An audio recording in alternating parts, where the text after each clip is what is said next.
Hey, welcome back. Today we're talking about an album that a lot of people skipped over, forgot about, or just never gave a fair shot. We're talking about Mirrors by Öyster Cult, released in June 1979.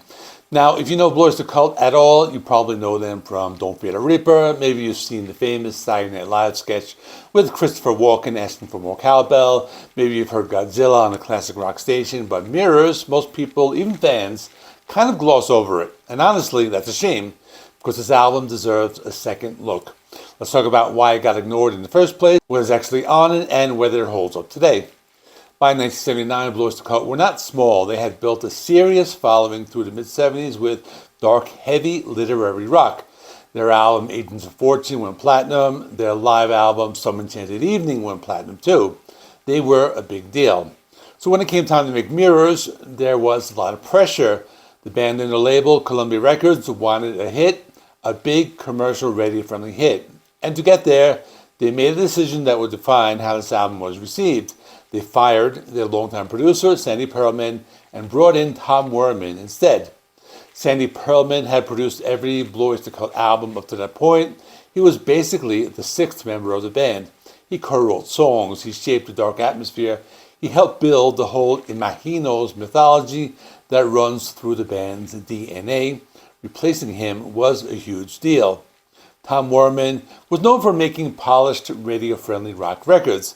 He worked with Cheap Trick, he worked with Ted Nugent, he knew how to make a record sound big and clean and commercial, and that's exactly what he did with Mirrors. The result was an album that sounded nothing like what fans expected. Smoother, shinier. Some people called it their West Coast album because it had that California melodic rock feel, more Eagles than Black Sabbath.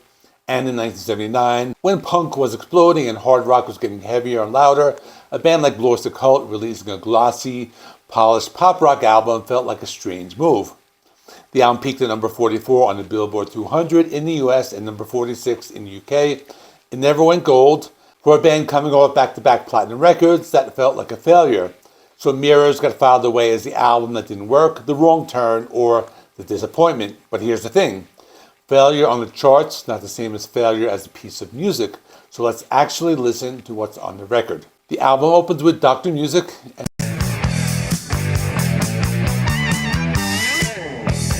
And right away, you know something is different.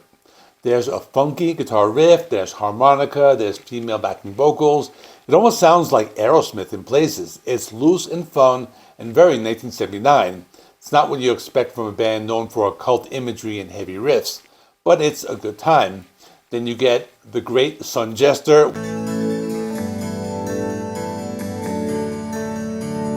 which is where things get more interesting. It was one co-written but with Michael Moorcock, yes, the legendary British science fiction and fantasy author. Moorcock had collaborated with bands like Hawkwind, and his partnership with Öyster Cult brought a real literary weight to their work. The great Sun Jester references his novel, The Fire Clown, and has that laid-back progressive rock quality that rewards close listening. Not a radio song, it's a headphones, late-at-night song. In D is probably the softest thing the band has ever recorded. Maybe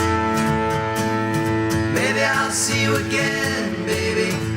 It's an acoustic country rock ballad written by keyboard player Alan Lanier. He was in a relationship with Patti Smith at the time, and her influence is all over the lyrics. The song actually charted, reaching number 74. It's soft, it's sweet, it's honestly beautiful in a quiet way. The title track, Mirrors.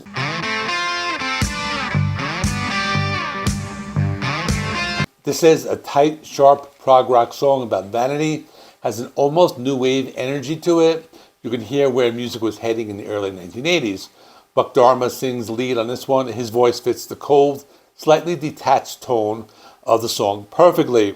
But the real standout for me, the track that proves this album belongs in the conversation, is the visual.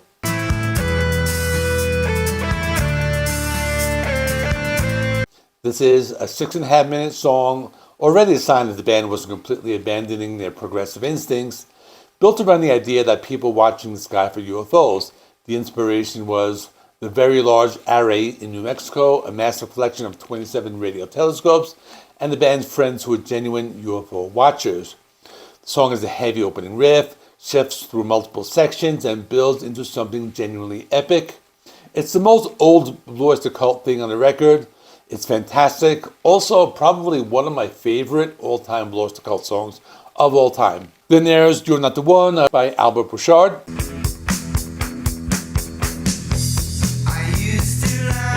which is pure pop rock, catchy foot stomping somewhere between The Cars and Cheap Trick.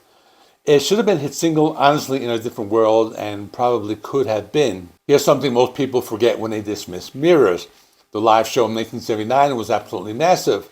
The band played 131 shows that year, and they were still not playing small venues with a simple light rig. They had lasers, real cutting-edge laser technology that the Carter administration was actually worried about because of potential health hazards. This actually started with the previous album Spectres, and I talked about that in my video a little bit. Bloom actually wore a laser device on his wrist during performances, and the equipment was expensive and fragile and constantly breaking down. But when it worked, it was unlike anything audiences had seen. During Godzilla, the band brought out a 20-foot model of the monster with glowing eyes and smoke coming out of its mouth. Sometimes they used a 40-foot version. At a rock concert in 1979, they performed 5-man guitar jams, all 5 members playing guitars at the same time on stage. During Born to Be Wild, Buck Dharma and Eric Bloom would scrape the necks of their guitars against each other to create a sound like a chainsaw with strobe lights, and they flashed, and it was rock and roll spectacle in the truest sense. The set lists were tight and professional. Dominance and Submission opened most shows. Don't Fear the Reaper closed them. Every night, city after city, the band delivered a full theatrical experience. Doesn't sound like a band in decline. Sounds like a band at the top of their game as live performers. So if the music had genuine highs and the live show was spectacular, why has Mirrors been so overlooked? Now, honestly, there are a few reasons. First is expectations. When you follow platinum albums with something that peaks at number 44, people write the story before they hear the music. Blue Öyster Cult sold out, or Blue Öyster Cult went soft, and the narrative formed fast, and once it did, it stuck. Second was timing. The late 70s were a strange moment in rock. Hard rock fans wanted things heavier. Punk fans wanted things rawer. The polished melodic rock that Mirrors represents fell into this awkward middle space that didn't fully satisfy either crowd. Third, the band knew it wasn't right either. After Mirrors, they went back to harder sounds and brought in producer Martin Birch, who worked with Deep Purple and Black Sabbath. The next album was Cultosaurus Erectus. I did a full video on that, so you can find that on my channel. And it was a pivot. It felt like a public admission that Mirrors was a wrong turn, and that admission shaped how the album was remembered. Now, does it deserve another chance? I would say yes, absolutely yes, and here's why. Mirrors is not a perfect album. It's uneven. It's polished in ways that sometimes sand off the sharp edges that made Blue Öyster Cult special. The commercial ambitions are obvious, and they didn't always serve the music, but it's also genuinely interesting. The literary collaborations are there. The craftsmanship is there. The Vigil alone is worth your time. The Great Sun Jester rewards repeated listening. Even the popular tracks like You're Not the One are just good songs, well made, with real energy.